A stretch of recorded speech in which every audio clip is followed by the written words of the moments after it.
नमस्कार बंधुरा आज के आमी आम सन्देश बानाबो। चलो भिडियोटा शुरू कরি। এখন দিয়ে দেব দুধ।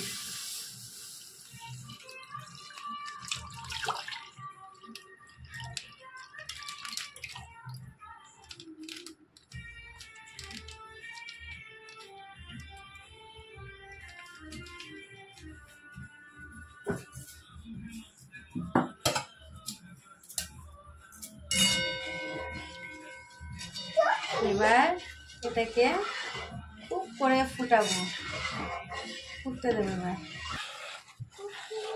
এই যে দুধটা ঘন হতে এসছে, ভালো করে নাড়তে হবে, না হলে লেগে যাবে।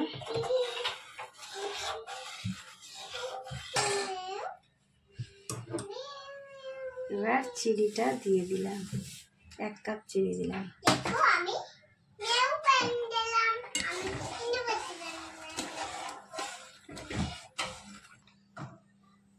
এটা একটু ঘন হয়ে এসছে দুধটা। আমি এবার একটু আম দিয়ে দিলাম, পাকা আম দিলাম, কাঁচা আম না।